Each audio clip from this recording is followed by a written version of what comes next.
बचपन की मोहब्बत को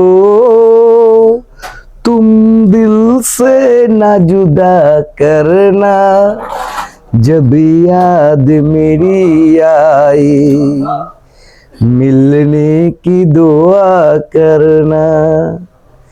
बचपन की मोहब्बत को तुम दिल से न जुदा करना, जब याद मेरी आई मिलने की दुआ करना। হাই গাইজ, আমি বাবু এস ফালতু কথায় আপনাদের সবাইকে অনেক অনেক শুভেচ্ছা, অভিনন্দন ও ভালোবাসা। নতুন বাংলাদেশ, নতুন শপথ, নতুন করে গড়বে বাংলাদেশ আগামী।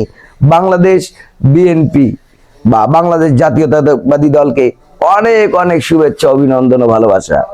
আমরা রংপুরের লোক, সাধারণত সবাই মফিজ বলেই চেনে, আবার যারা বেশি নম্র তাদেরকে মফিজে বলা হয়, কারণ আসলে আমরা রাজনীতি বুঝি না বা রাজনীতি করি না।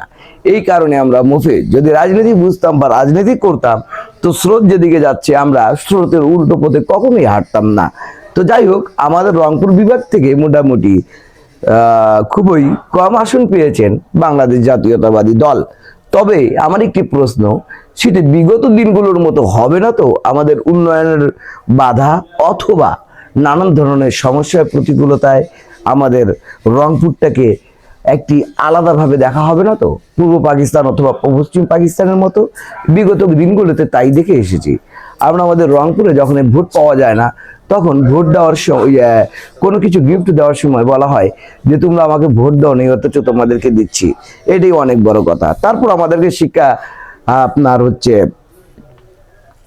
সেকে বিগত দিনে মূলা দেখানো হয়েছিল, ঠিক সেরকম করে যে শিক্ষা বোর্ড রংপুরে ঘোষণা করে দেওয়া হয়েছে। তারপর এটা নিয়ে যাওয়া হলো দিনাজপুরে। তদরূপ রংপুর থেকে দুটি ট্রেন চলতো, একটি তিস্তা এবং একটি একতা, যেটিকে একজন নিয়ে গেল লালমনিরহাটে, আরেকজন নিয়ে গেল হচ্ছে দিনাজপুরে। তো যাই হোক, সে সময় আমাদের পরিস্থিতি খুবই খারাপ ছিল। রংপুরের রাস্তাঘাট থেকে শুরু করে নগর জীবনের একবারে খুবই নভিশাত অবস্থা ছিল।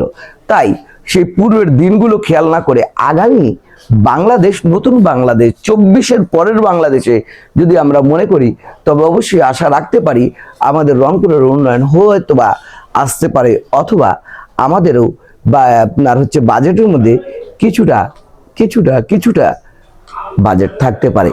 যদি তাই দিয়ে আমাদেরকে যদি তাই দেওয়া হয় তবেই আমরা খুশি, কারণ আমরা সত্যবাদী, আমরা সত্যের পথেই থাকি। যদি সত্যবাদী না হতাম তবে আবু সাইদের মতো একজন বীর যোদ্ধা আমাদের রংপুরে জন্মাতো না। যদি আমরা সত্যবাদী না হতাম অথবা ভোট বিক্রি না করতাম, তবে হয়তোবা রংপুরে অন্যান্য জন আসন পেত।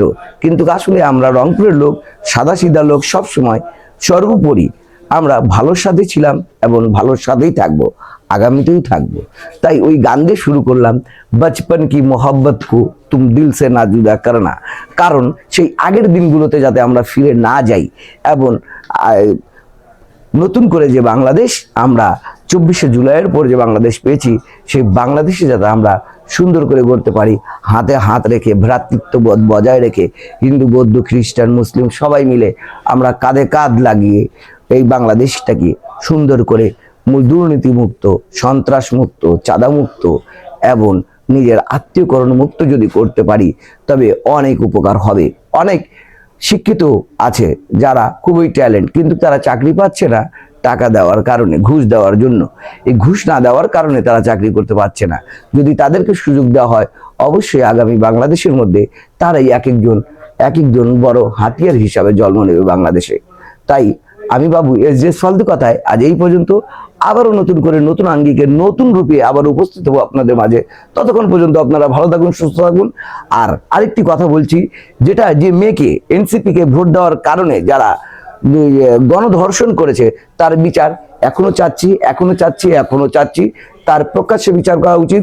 তাদের মুখোশ উন্মোচন করে পুরো বাংলাদেশের মানুষের কাছে তাদের পরিচিতি তুলে ধরা হোক, তারা কি কারণে ধর্ষণ করেছে এবং এত বড় দুঃসাহসিকতা তারা কিভাবে পায়, এই জিনিসটার প্রতি এই যে ফালতু কথা ঘৃণা ভরে স্মরণ করছে। এবং ওসমান হাদির হত্যার বিচার অবশ্যই বাংলার মাটিতে হতে হবে এবং খুব দ্রুত হতে হবে। সরকারের প্রথম কাজই হবে এই দুটি বিচার করা। প্রথম হচ্ছে হাদি হত্যার বিচার, 2 নাম্বার হচ্ছে যাকে ধর্ষণ করা হয়েছে ভোট দেওয়ার অপরাধে তাদের। কারণ এরকম মানুষরূপী শয়তান যাতে আমাদের বাংলাদেশে না থাকে। আজ এই পর্যন্ত, আল্লাহ হাফেজ।